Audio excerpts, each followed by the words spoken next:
Agricultural activities, which provide the chief food supply of all civilizations, drain the nutritive elements from the soil. Unless these elements are replaced, the productivity of the soil will be reduced to a dangerously low level. In the medieval and early modern period of European history, these nutritive elements, especially nitrogen, were replaced through the action of the weather by leaving the land fallow either 1 year in 3 or even every second year. This had the effect of reducing the arable land by half or 1/3. The agricultural revolution was an immense step forward, since it replaced the year of fallowing with a leguminous crop whose roots increased the supply of nitrogen in the soil by capturing this gas from the air and fixing it in the soil in a form usable by plant life. Since the leguminous crop which replaced the fallow year of the older agricultural cycle was generally a crop like alfalfa, clover, or sainfoin which provided feed for cattle, this agricultural revolution not only increased the nitrogen content of the soil for subsequent crops of grain but also increased the number and quality of farm animals, thus increasing the supply of meat and animal products for food, and also increasing the fertility of the soil by increasing the supply of animal manure for fertilizers. The net result of the whole agricultural revolution was an increase in both the quantity and the quality of food. Fewer men were able to produce so much more food that many men were released from the burden of producing it and could devote their attention to other activities, such as government, education, science, or business. It has been said that in 1700 the agricultural labor of 20 persons was required in order to produce enough food for 21 persons, while in some areas, by 1900, 3 persons could produce enough food for 21 persons, thus releasing 17 persons for non-agricultural activities. This agricultural revolution, which began in England before 1725, reached France after 1800, but did not reach Germany or northern Italy until after 1830. As late as 1900 it had hardly spread at all into Spain, southern Italy and Sicily, the Balkans, or Eastern Europe generally. In Germany, about 1840, this agricultural revolution was given a new boost forward by the introduction of the use of chemical fertilizers, and received another boost in the United States after 1880 by the introduction of farm machinery which reduced the need for human labor. These same 2 areas, with contributions from some other countries, gave another considerable boost to agricultural output after 1900 by the introduction of new seeds and better crops through seed selection and hybridization. These great agricultural advances after 1725 made possible the advances in industrial production after 1775 by providing the food and thus the labor for the growth of the factory system and the rise of industrial cities. Improvements in sanitation and medical services after 1775 contributed to the same end by reducing the death rate and by making it possible for large numbers of persons to live in cities without the danger of epidemics. The transportation revolution also contributed its share to making the modern world. This contribution began, slowly enough, about 1750. With the construction of canals and the building of turnpikes by the new methods of road construction devised by John L. Macadam, macadamized roads.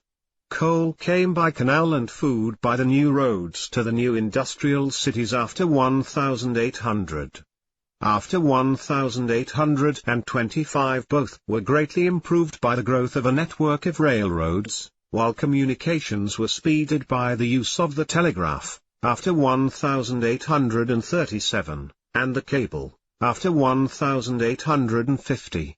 This conquest of distance was unbelievably accelerated in the 20th century by the use of internal combustion engines in automobiles, aircraft, and ships, and by the advent of telephones and radio communications.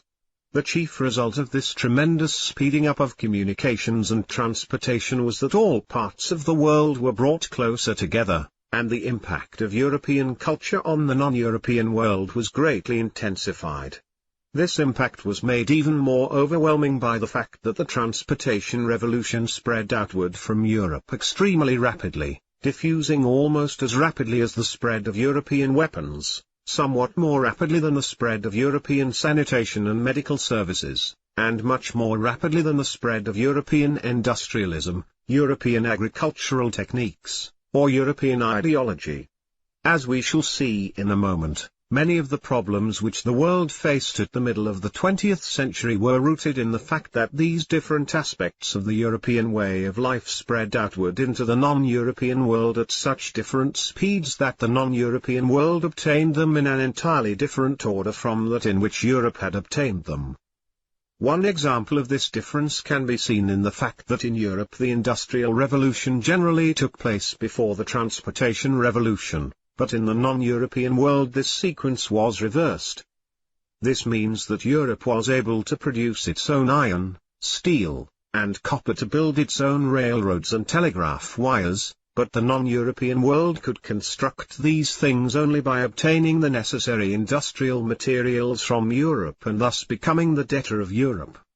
The speed with which the transportation revolution spread out from Europe can be seen in the fact that in Europe the railroad began before 1830, the telegraph before 1840, the automobile about 1890, and the wireless about 1900.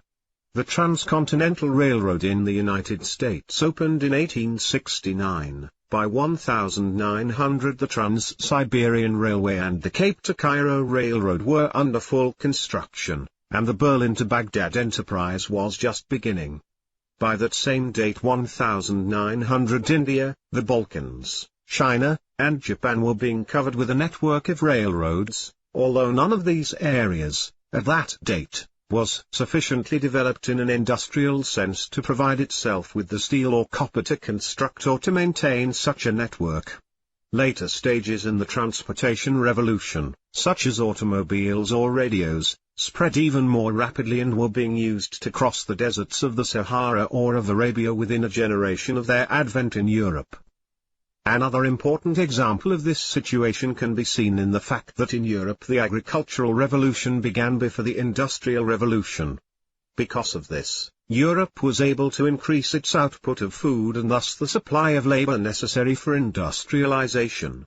But in the non-European world, except North America, the effort to industrialize generally began before there had been any notable success in obtaining a more productive agricultural system. As a result, the increased supply of food, and thus of labor, needed for the growth of industrial cities in the non-European world has generally been obtained, not from increased output of food so much as from a reduction of the peasants' share of the food produced.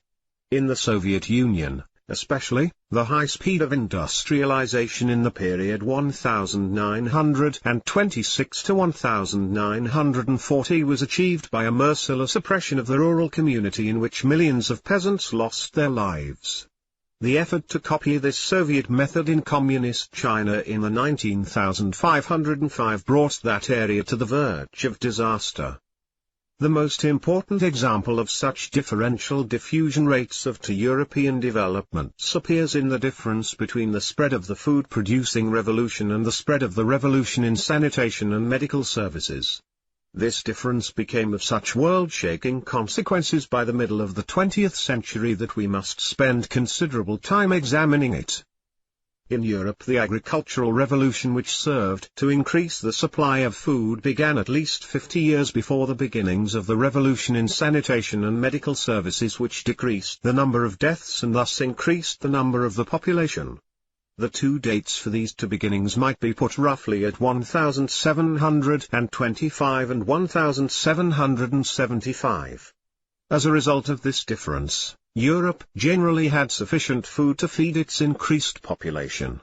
When the population reached a point where Europe itself could no longer feed its own people, say about 1850, the outlying areas of the European and non-European worlds were so eager to be industrialized, or to obtain railroads, that Europe was able to obtain non-European food in exchange for European industrial products. This sequence of events was a very happy combination for Europe. But the sequence of events in the non-European world was quite different and much less happy. Not only did the non-European world get industrialization before it got the revolution in food production, it also got the revolution in sanitation and medical services before it got a sufficient increase in food to take care of the resulting increase in population. As a result, the demographic explosion which began in northwestern Europe early in the 19th century spread outward to Eastern Europe and to Asia with increasingly unhappy consequences as it spread. The result was to create the greatest social problem of the 20th century world. Most stable and primitive societies, such as the American Indians before 1492 or medieval Europe, have no great population problem because the birth rate is balanced by the death rate. In such societies both of these are high, the population is stable, and the major portion of that population is young, below 18 years of age. This kind of society, frequently called population type A, is what existed in Europe in the medieval period, say about 1400, or even in part of the early modern period, say about 1700. As a result of the increased supply of food in Europe after 1725, and of men's increased ability to save lives because of advances in sanitation and medicine after 1775, the death rate began to fall, the birth rate remained high, the population began to increase, and the number of older persons in the society increased. This gave rise to what we have called a demographic explosion, or population type B. As a result of it, the population of Europe, beginning in Western Europe, increased in the 19th century, and the major portion of that population was in the prime of life, ages 18 to 45, the arms-bearing years for men and the childbearing years for women. At this point the demographic cycle of an expanding population goes into a third stage, population type C, in which the birth rate also begins to fall. The reasons for this fall in the birth rate have never been explained in a satisfactory way, but, as a consequence of it, there appears a new demographic condition marked by a falling birth rate, a low death rate, and a stabilizing and aging population whose major part is in the mature years from 30 to 60. As the population gets older because of the decrease in births and the increase in expectation of life, a larger and larger part of the population has passed the years of hearing children or bearing arms. This causes the birth rate to decline even more rapidly, and eventually gives a population so old that the death rate begins to rise again because of the great increase in deaths from old age or from the casualties of inevitable senility. Accordingly, the society passes into a fourth stage of the demographic cycle, population type D. This stage is marked by a declining birth rate, a rising death rate, a decreasing population, and a population in which the major part is over 50 years of age. It must be confessed that the nature of the fourth stage of this demographic cycle is based on theoretical considerations rather than on empirical observation, because even Western Europe, where the cycle is most advanced, has not yet reached this fourth stage.